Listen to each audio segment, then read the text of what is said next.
Powered by the Montana Television Network. This is the 5:30 News on Q2, Montana's news leader. Good evening and thanks for joining us tonight. I'm Jay Cohn. And I'm Jeanelle Slade. 2 Roundup residents now identified as among 3 people killed in a head-on crash south of Grass Range. The accident happened around 5:30 p.m. Tuesday evening on U.S. Highway 87. 29-year-old Chelsea Simpson and 24-year-old Gage Hall, both of Roundup, died in the crash. The identity of the third victim, a male, has not yet been released. The Montana Highway Patrol says the crash happened when an SUV traveling south attempted to change lanes to pass another vehicle and slammed into an SUV head-on. Neck-and-neck races, total blowouts, even some surprises. It all filled the last 22 hours since Montana election polls closed Tuesday night. Yes, the 2018 primary election in Montana now in the books. MTN Chief Political Reporter Mike Dennison brings us an overview of Tuesday's results in the contest for state office and a look ahead to the general election in November.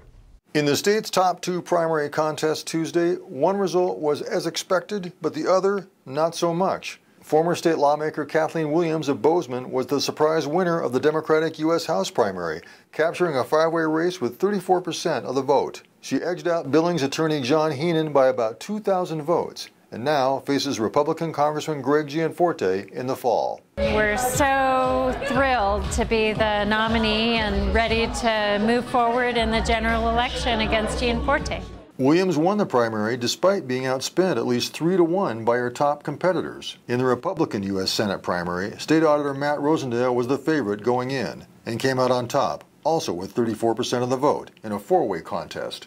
His closest competitor was former District Judge Russ Fagg of Billings, who had 29%. Rosendale now faces off against incumbent Democratic U.S. Senator John Tester and wasted no time before going after him Tuesday night. If we let John Tester and the liberals seize control of the United States Senate, they will undo all of the progress that we've made. Tester says he's ready to rumble and is looking forward to the campaign's first scheduled debate a week from Sunday in Whitefish. Voters also decided a pair of Public Service Commission primaries on Tuesday. Andy Shurtleff of Helena easily won the Democratic primary in Western Montana's District 5 and takes on Republican PSC Chairman Brad Johnson this fall. And former legislator Randy Pinocchi of Sun River won a 4-way Republican primary in PSC District 1 in northern Montana. He bested state legislator Rob Cook and 2 others and will run against Democrat Doug Kerker of Havre. In legislative races, only one incumbent went down Tuesday, Senator Pat Cannell of Hamilton, who lost a GOP primary to Jason Ellsworth, also from Hamilton. However, Republican State Representative Mike Hopkins of Missoula won his 3-way primary by only 4 votes and may face a recount. Turnout also was strong on Tuesday, 41% of registered voters, well above the usual non-presidential year primary average of about 33%. And one last thing, the Trump factor. We know the president will play a role in the outcome of Montana's general election this fall, but it's far too early to guess what that influence may or may not be. Reporting from Helena, Mike Dennison, MTN News. All right, thank you much, Mike. Now, the Green Party also had a U.S. Senate primary on Tuesday that was won by Steve Kelly of Bozeman. Yesterday's primary election here in Yellowstone County, perhaps most notable because of the lack of people who actually went to the polls to cast their ballot. County Elections Administrator Brett Rutherford tells us only 1,629 people voted at the county's 14 polling places Tuesday, just 1.7% of the county's registered voters. Also out of the ordinary this year, the amount of people who chose to drop off their absentee ballots in person rather than mail them in. Rutherford estimates 80% of the ballots turned in at the courthouse yesterday were delivered in person. And as for voter turnout here in Yellowstone County, 43% of the registered voters took part in Tuesday's primary, slightly higher than the statewide turnout of 41%. And Rutherford also noted that yesterday's turnout here locally, the second highest in Yellowstone County history, at least in a non-presidential election year. In other news tonight, the woman reportedly involved in a fatal hit-and-run crash last week pleads not guilty to vehicular homicide. 22-year-old Tesha Williams was initially charged with negligent vehicular assault, but the charge increased after the victim, Sterling Bruder Dominguez, died from injuries over the weekend. The court documents state Williams hit Bruder Dominguez, who was walking on the sidewalk on 8th Street West near Alderson Avenue. Williams was located about 2 miles away, driving eastbound in the westbound lane. Her vehicle was damaged and blood was present on the car. Charging documents state Williams denied hitting anyone and said any damage to her vehicle was already there. Prosecutors allege Williams' blood alcohol content was nearly 3 times the legal limit.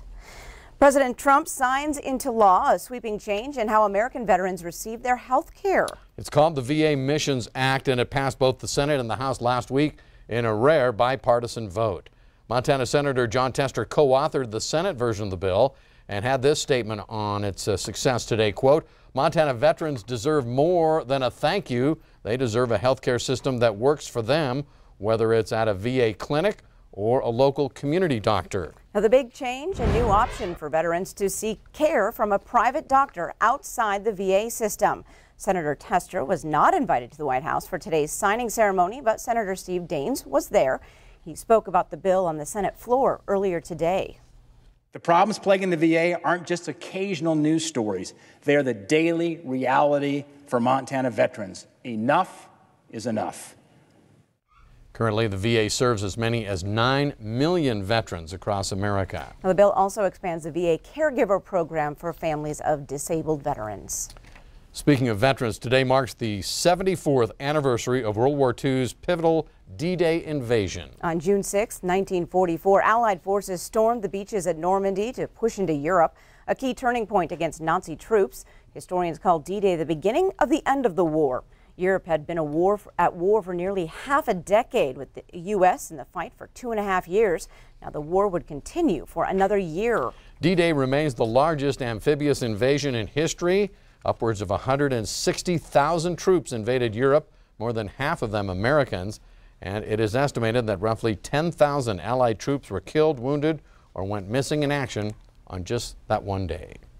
Still ahead on tonight's 5:30 News, 2 new teams are joining the Billings Police Department to take a bite out of crime, literally. We'll meet them coming up, and later in sports, it's an all-star week here in Billings. Scott checks in tonight with both football and basketball breaking camp up at Rocky. And coming up in the weather, we've had some severe thunderstorms in Wyoming tonight. In fact, we've had a couple of severe thunderstorm warnings and even a couple of tornado warnings. We'll bring you up to speed in a few more minutes. You're watching MTN News with Jay Cohn and Jeanelle Slade. Storm Tracker weather with Bob McGuire and sports with Scott Green. This is the 5:30 News on Q2, Montana's news leader.